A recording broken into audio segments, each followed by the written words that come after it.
Selamat pagi semuanya. Perkenalkan kami dari kelompok 2, yang dimana pada kesempatan kali ini kami akan membahas materi mengenai jenis-jenis saham dan pengaruhnya terhadap kepemilikan induk perusahaan. Jadi sebelumnya izinkan kami untuk memperkenalkan diri terlebih dahulu. Kami beranggotakan 5 orang. Yang pertama yaitu Komarati Mahadewi Widarmi, yang kedua Putu Cornelia, yang ketiga Tri Chandra Martiana Wirasmini, yang keempat Kade Sudiarsa, dan yang kelima Igusti Ayu Putri Wulandari. Adapun untuk subbab materi yang akan kami bahas yaitu ada 5. Yang pertama pengertian saham, yang kedua jenis-jenis saham berupa saham biasa dan saham preferen, yang ketiga pengertian dan pengaruh adanya perubahan hak kepemilikan, yang keempat hal yang menyebabkan perubahan hak pemilikan, dan yang kelima yaitu perubahan dalam kepemilikan induk perusahaan. Jadi untuk berikutnya kami akan lanjutkan pada pemaparan materi. Nama saya Putu Cornelia dengan NIM 1817051043. Di sini saya akan menjelaskan mengenai pengertian saham. Nah, saham itu sering diartikan sebagai surat berharga yang menunjukkan adanya kepemilikan seseorang ataupun badan hukum terhadap suatu perusahaan penerbit saham. Nah, saham ini sendiri itu dibedakan menjadi beberapa jenis. Yang pertama itu berdasarkan hak kepemilikannya, saham ini dibedakan menjadi 2 jenis. Yang pertama itu adalah saham biasa atau common stock. Nah, saham biasa atau common stock ini merupakan saham yang menempatkan pemiliknya itu paling junior dalam hal pembagian dividen dan juga hak atas harta kekayaan perusahaan apabila perusahaan ini dilikuidasi. Nah, saham biasa ini merupakan saham yang paling sering atau banyak dikenal dan diperdagangkan di pasar. Nah, sebagai pemilik perusahaan pemegang saham biasa itu memiliki juga 3 hak. Yang pertama itu adalah hak kontrol.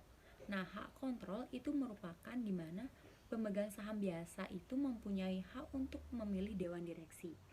Hal ini berarti bahwa pemegang saham itu mempunyai hak untuk mengontrol siapa saja yang akan memimpin perusahaannya. Pemegang saham dapat melakukan hak kontrolnya dalam bentuk memveto dalam pemilihan dewan direksi di rapat pemegang saham atau tindakan-tindakan yang membutuhkan persetujuan para pemegang saham. Yang kedua itu adalah hak menerima pembagian keuntungan. Nah, di mana sebagai pemilik perusahaan, pemegang saham biasa ini berhak mendapatkan bagian dari keuntungan perusahaan. Tidak semua laba yang dibagikan, tetapi sebagian laba itu akan dikembalikan ke dalam perusahaan. Nah, laba yang ditahan ini merupakan sumber dana intern perusahaan, dan sedangkan laba yang tidak ditahan ini dibagikan ke pemegang saham dalam bentuk dividen. Hak yang ketiga itu adalah hak preemptif atau preemptive right. Itu merupakan hak untuk mendapatkan persentase kepemilikan yang sama apabila perusahaan itu mengeluarkan lembar saham yang lebih banyak. Nah, jika perusahaan itu mengeluarkan tambahan lembar saham yang beredar akan lebih banyak, maka akibatnya persentase kepemilikan saham yang lama itu akan turun.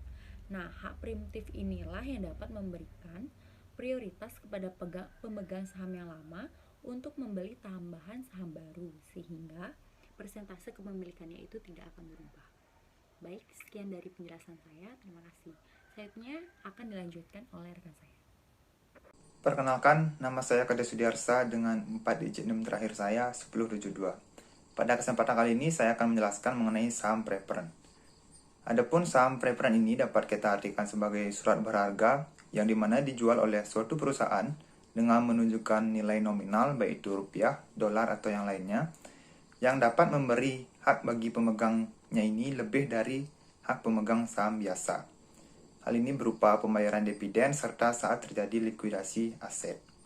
Pemegang saham preferen akan memperoleh dividen terlebih dahulu dan memiliki hak suara yang lebih dibandingkan dengan pemegang saham biasa.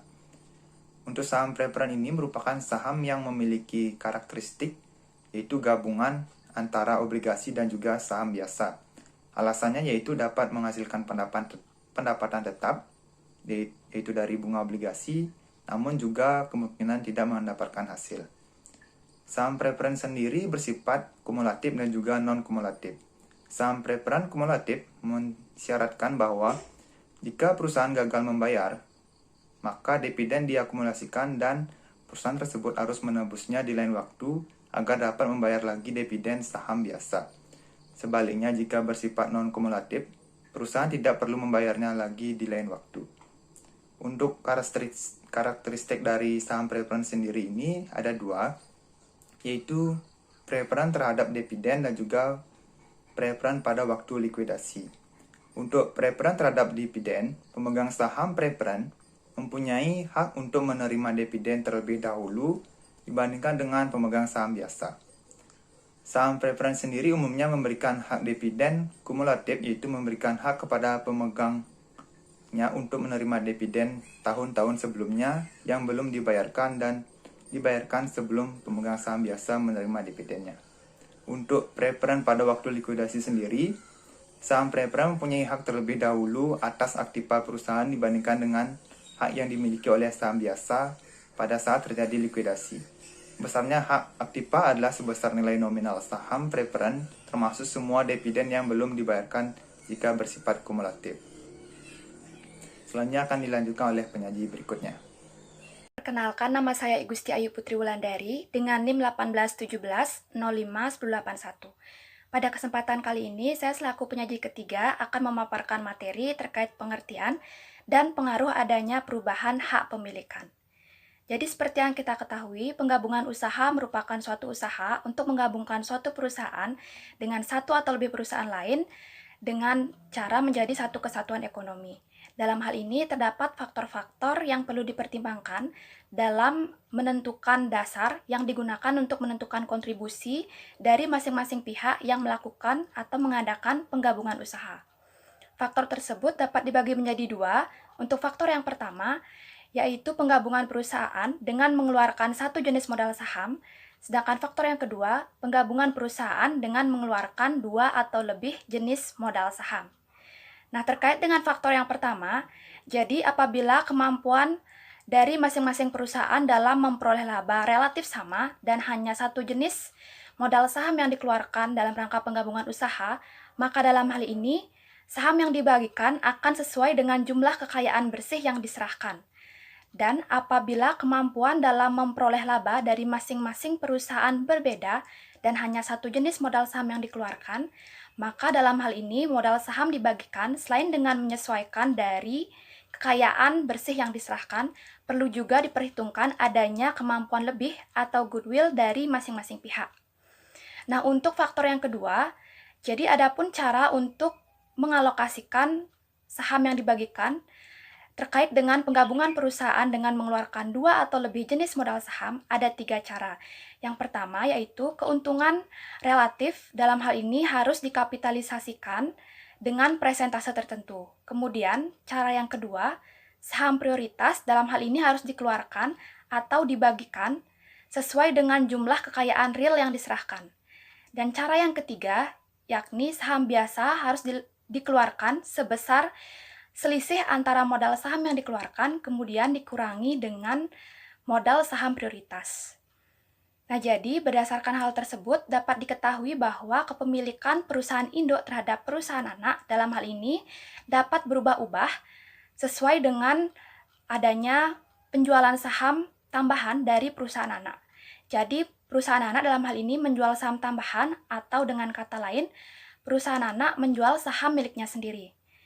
Nah, dengan adanya pengaruh aktivitas-aktivitas tersebut terhadap perusahaan induk, dalam hal ini akan tergantung dari harga pada saat saham tambahan tersebut dijual atau pada saat saham tersebut diperoleh dengan dibeli kembali.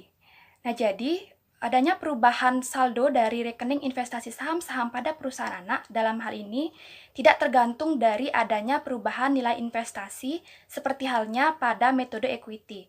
Namun, perubahan ini dapat disebabkan dengan adanya atau dengan bertambahnya serta berkurangnya jumlah relatif modal saham dari jumlah saham-saham perusahaan anak. Baik, sekian materi yang dapat saya sampaikan. Untuk materi yang selanjutnya akan dijelaskan oleh rekan saya. Perkenalkan, nama saya Komarati Mahadewi Darmiel dengan NIM 181705135. Di sini saya akan menjelaskan mengenai hal yang menyebabkan perubahan hak kepemilikan. Yang pertama yaitu pembelian saham-saham perusahaan anak dilakukan lebih dari satu kali, akan tetapi hak kontrol diperoleh sejak saat pembelian saham tahap pertama. Sangat dimungkinkan bahwa suatu perusahaan yang telah mempunyai hak kontrol pada perusahaan ini terus menambah hak kepemilikannya dengan cara membeli saham perusahaan lain tersebut dari para pemegang saham lainnya. Apabila hal ini terjadi, maka mengakibatkan tidak saja perubahan di dalam saldo rekening investasi saham, melainkan juga perubahan terhadap rekening laba yang ditahan pada buku perusahaan induk. Namun demikian, sampai beberapa jauh perubahan-perubahan yang harus diakui sangat dipengaruhi oleh metode pencatatan yang dipakai terhadap investasi saham-saham perusahaan anak. Yang kedua yaitu pembelian saham-saham perusahaan anak dilakukan lebih dari satu kali dan hak kontrol diperoleh baru sesudah beberapa tahap pembelian. Apabila kepemilikan saham-saham pada perusahaan anak belum mencapai hak kontrol, berarti tidak perlu disusun secara konsolidasi. Akuntansi terhadap investasi saham oleh karenanya diselenggarakan seperti halnya para pemegang saham pada umumnya dan tidak perlu mengakui bagian atas perubahan-perubahan yang terjadi pada hak-hak para pemegang saham dalam buku-buku perusahaan anak tersebut, kecuali apabila terjadi pembagian dividen. Pembagian dividen ini pun sama sekali tidak mempengaruhi saldo rekening investasinya karena dividen yang diterima diperlakukan sebagai pendapatan. Akan tetapi, jika pembelian saham yang sama berikutnya mengakibatkan diperolehnya hak kontrol atas perusahaan anak tersebut, maka sejak diperolehnya hak kontrol itu, penyusunan neraca konsolidasi menjadi wajib untuk menunjukkan posisi keuangan yang menyeluruh di antara perusahaan-perusahaan berafiliasi sebagai satu kesatuan ekonomi. Di dalam neraca yang dikonsolidasi, hak-hak kepemilikan perusahaan induk atas perusahaan anak sebagai controlling interest harus ditunjukkan sesuai dengan bagian kepemilikannya. Oleh sebab itu, pengakuan terhadap bagian atas perubahan-perubahan yang terjadi pada hak-hak para pemegang saham perusahaan anak sejak kepemilikan saham pertama kali dilakukan merupakan keharusan. Sebagai akibatnya, apabila metode equity dipakai, penyesuaian atas pengakuan terhadap bagian perubahan hak-hak para pemegang saham tersebut tidak saja dalam neraca yang dikonsolidasi, melainkan juga pada buku-buku perusahaan induk sendiri. Yang ketiga, pembelian dan penjualan kembali sebagian dari saham perusahaan anak yang dimiliki oleh perusahaan induk. Meskipun tujuan kepemilikan saham-saham pada perusahaan anak tidak untuk diperjualbelikan, akan tetapi dalam keadaan tertentu perusahaan induk dapat menjual kembali sebagian dari saham-saham perusahaan anak yang telah dimilikinya. Apabila hal ini terjadi, berarti akan mengurangi tidak saja hak kepemilikannya pada perusahaan anak, melainkan juga nilai investasinya. Pengaruh berkurangnya hak kepemilikan dapat segera ditentukan dengan mudah karena berhubungan dengan jumlah lebar saham-sahamnya, sehingga tidak menimbulkan banyak masalah di dalam penyusunan neraca konsolidasi selanjutnya.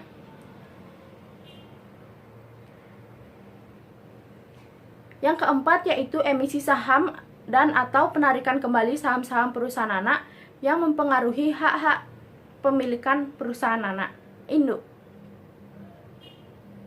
Hak kepemilikan saham oleh perusahaan induk pada perusahaan anak bisa berubah-ubah, tidak saja disebabkan oleh transaksi pembelian dan penjualan saham-saham yang bersangkutan oleh perusahaan induk, melainkan juga transaksi-transaksi modal yang terjadi pada perusahaan anak sendiri.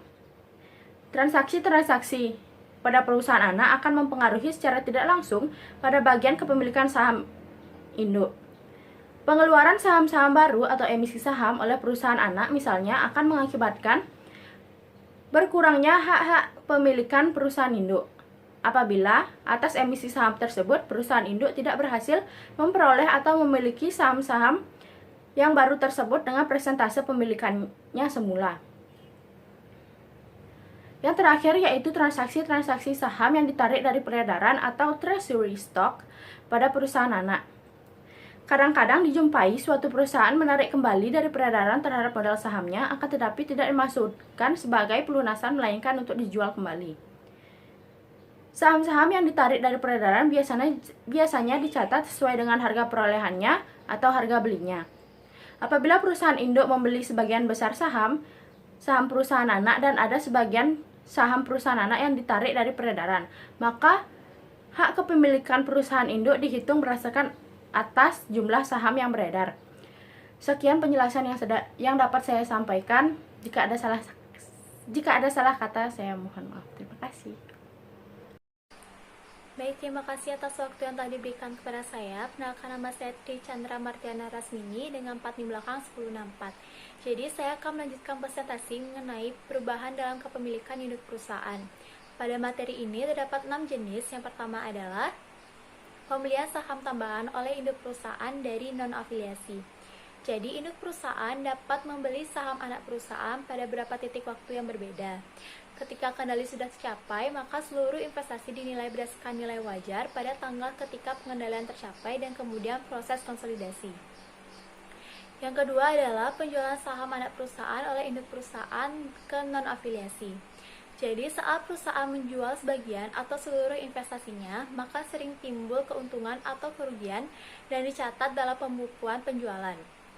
Menurut konsolidasi, saham anak perusahaan menjadi bagian dari kepentingan non-pengendali yang beredar pada titik waktu ketika saham tersebut dijual ke non-afiliasi. Jenis yang ketiga adalah penjualan saham tambahan anak perusahaan ke non-afiliasi. Jadi, pada saat anak perusahaan menjual saham baru ke pihak-pihak di luar entitas ekonomi, maka perusahaan konsolidasi akan mendapat tambahan dana. Nah, penjualan saham ke pihak non-afiliasi ini meningkatkan jumlah saham anak perusahaan yang beredar, sehingga akan mengurangi persentase kepemilikan yang dimiliki oleh induk perusahaan. Dan pada saat bersamaan, jumlah yang dialokasikan ke kepentingan non-pengendali dalam laporan keuangan konsolidasi akan meningkat. Selanjutnya, jenis yang keempat adalah penjualan saham tambahan anak perusahaan ke induk perusahaan. Nah, penjualan saham tambahan langsung dari anak perusahaan yang tidak memiliki seluruhnya ke induk perusahaan akan meningkatkan persentase kepemilikan induk perusahaan. Jika penjualan terjadi pada harga sama dengan nilai buku yang sama, jadi peningkatan dalam akun investasi di induk perusahaan sama dengan peningkatan dalam ekuitas pemegang saham anak perusahaan. Yang kelima adalah pembelian saham anak perusahaan dari non-afiliasi. Jadi, pada jenis ini terkadang terdapat anak perusahaan yang membeli saham diperoleh kembali dari pemegang saham dan pengendali. Pengembalian saham dan pengendali sering menyadari bahwa mereka hanya memiliki sedikit kesempatan untuk memberikan input untuk aktivitas dan operasi anak perusahaan dan sering bersedia untuk menjual sahamnya kembali. Dan jenis yang terakhir, yang keenam, adalah pembelian saham anak perusahaan dari induk perusahaan. Jadi, anak perusahaan dapat mengurangi jumlah satuan saham yang beredar dengan membeli saham dari induk perusahaan maupun dari pemegang saham dan pengendali. Tetapi pada kenyataannya, hal tersebut jarang terjadi karena biasanya induk perusahaan mengurangi kepemilikannya dengan menjual sebagian kepemilikannya kepada non-afiliasi untuk mendapat dana tambahan. Sekian penjelasan dari saya. Terima kasih. Sekian pemaparan materi dari anggota kelompok 2. Saya selaku perwakilan dari anggota kelompok 2 akan menutup video presentasi kali ini. Untuk itu, saya akhiri dengan mengucapkan terima kasih.